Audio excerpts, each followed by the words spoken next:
On July 28th, the Trump administration announced that a temporary Medicare Part D program helping hold down some standalone drug plan premiums will end after this year. If you have original Medicare and a separate Part D plan, what you pay each month, which prescriptions are covered, and where you can fill them at the lowest cost could all change in 2027.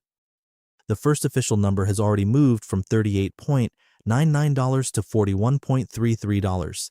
But that is not the premium everyone will pay, and it may not be the change that costs people the most. The bigger risk could be hidden inside your plan's drug list, tiers, deductible, or pharmacy network. Those details will not be finalized until September. In this video, I will show you what the administration actually ended, who may feel it, the 4 places costs could move, and the document you need to inspect before making any decision for 2027. First, here is what did not happen. Medicare Part D is not ending. The extra help program for people with limited income and resources is not ending, and the government has not announced that every senior's premium will rise by the same amount. What is ending is the Part D premium-stabilization demonstration, a temporary program for participating standalone prescription drug plans. That distinction matters because headlines about Part D subsidies can make this sound much broader than it is. To understand why the program existed, we need to go back only far enough to see the pressure it was designed to absorb. The Inflation Reduction Act redesigned Medicare Part D. Among other changes, it shifted more prescription drug costs toward plan sponsors while adding protections for beneficiaries. That created uncertainty about how insurers would price standalone drug plans during the transition. In 2025, the Biden administration's Centers for Medicare and Medicaid Services created the voluntary premium-stabilization demonstration. For participating standalone plans, the program included a $15 uniform reduction to the base beneficiary premium, a $35 limit on the year-over-year increase in a plan's total premium, and narrower risk corridors that shared some unexpected financial risk. The program was designed to smooth the transition, not last forever. For 2026, CMS reduced the uniform premium reduction from $15 to $10. It increased the year-over-year premium increase limit from $35 to $50 and removed the narrower risk corridor protection. In other words, the temporary support was already being stepped down. Now the Trump administration says plan sponsors have enough experience under the redesigned Part D benefit to price their 2027 offerings without the demonstration. CMS will discontinue it at the end of 2026 and return to traditional market conditions in 2027.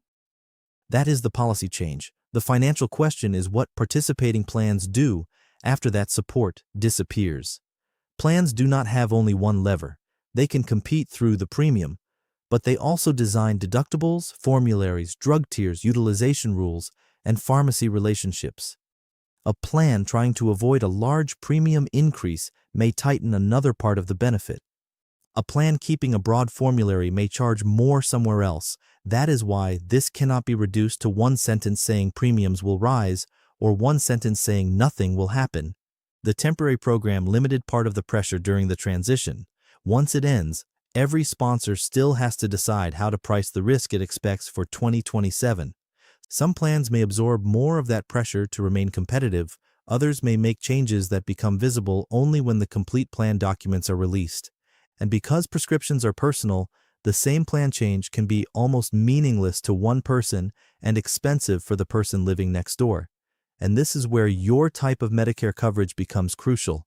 If you have original Medicare, perhaps with a Medigap policy, and then purchase a separate prescription drug plan, you're in the group most directly connected to this announcement. If your drug coverage is built into a Medicare Advantage plan, the temporary demonstration did not operate the same way for that coverage.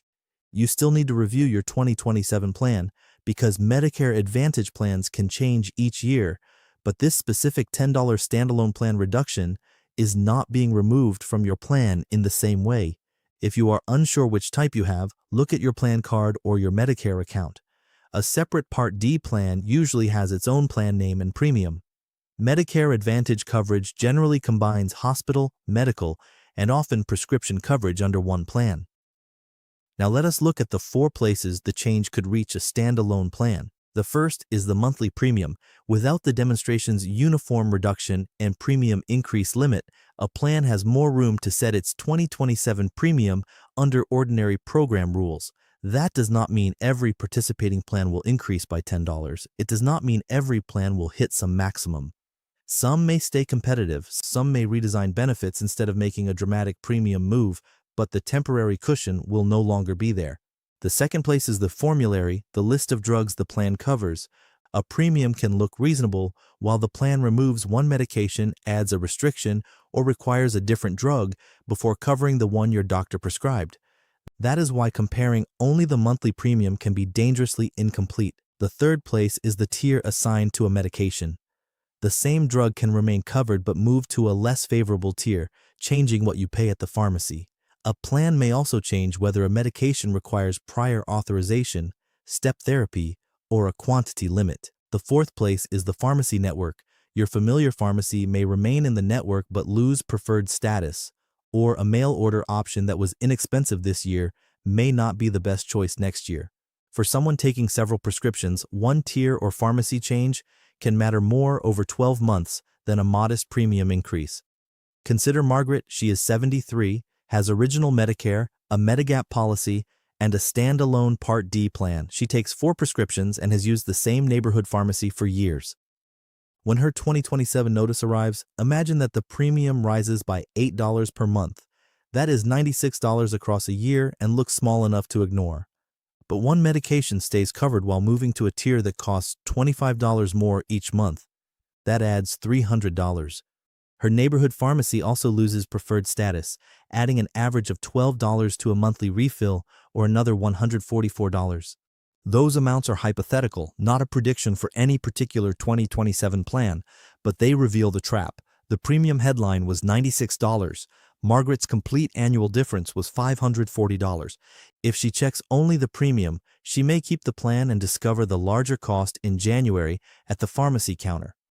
If she reacts in the opposite direction and switches to a Medicare Advantage plan only because the advertised drug premium looks lower, she may change doctor networks and medical cost sharing at the same time.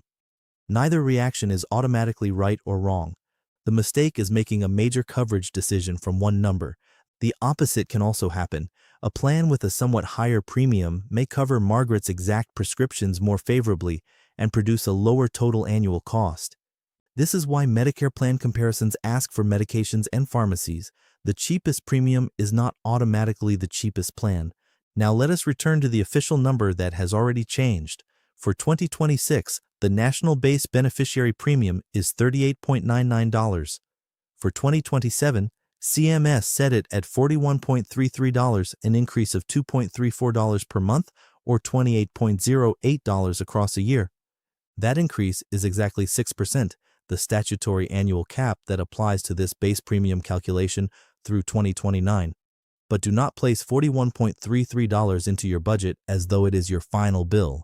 The national base beneficiary premium is a calculation input used in determining plan-specific premiums and late enrollment penalties. Your actual premium can be lower or higher depending on the plan and where you live. Higher income beneficiaries may also pay a separate income-related adjustment. CMS also announced that the 2027 national average monthly bid amount will be $296.05, up from $239.27 for 2026. That figure matters inside the plan bid and government subsidy formula, but it is not a $296 premium being mailed to every senior. It cannot tell you what your individual plan will charge. There is also an important counterweight.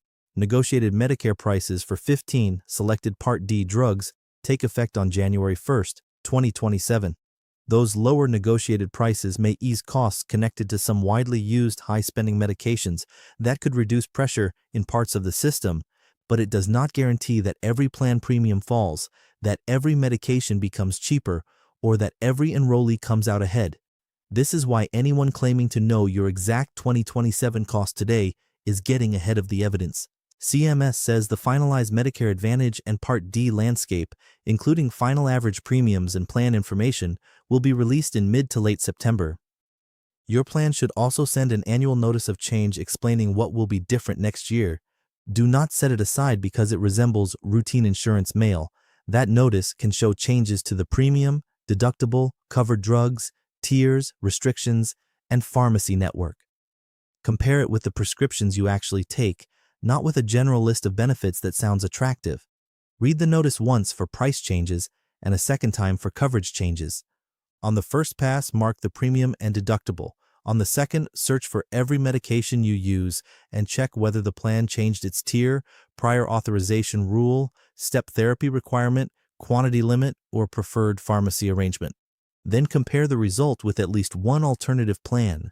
Do not assume that remaining enrolled is best because the plan worked this year, and do not assume switching is best because an advertisement shows a $0 or low premium. The decision should follow the complete calculation. Then use Medicare Open Enrollment, which runs from October 15th through December 7th, to compare the complete 2027 result. Here are 5 steps to take. Step 1. Confirm whether your drug coverage is a standalone Part D plan or part of Medicare Advantage. Step 2. Make one current list of every medication, dosage, refill schedule, and pharmacy you use. Step 3. Read the annual notice of change and mark every change involving those medications or pharmacies. Step 4. Compare estimated total annual cost, not just the monthly premium. Include the deductible, co-payments, co-insurance, tiers, and pharmacy pricing. Step 5. Before switching between original Medicare, Medigap, and Medicare Advantage, consider the entire medical package. In some states and situations, returning to a Medigap policy later may involve medical underwriting or may not be guaranteed. This video is general education, not personal insurance or financial advice. Medicare choices depend on your prescriptions, doctors, state, health needs, and eligibility. Verify your plan information through Medicare.gov 1800 Medicare, a state health insurance assistance program counselor, or another qualified source you trust. The Trump administration did not end Medicare Part D. It ended a temporary program that helped stabilize participating standalone Part D premiums during a major redesign. The first base premium number has risen. The program's $10 reduction and special premium limit are going away. But your real 2027 result will be determined by the plan details released in September. That is why the smartest move is not panic, and it is not waiting until a prescription is rejected in January. It is knowing which plan you have, checking the notice, comparing the full annual cost, and making the decision while open enrollment is still available. If you found this video useful, please consider subscribing to Senior Money Guide for regular updates on Medicare, prescription costs, Social Security, and more that can affect your retirement.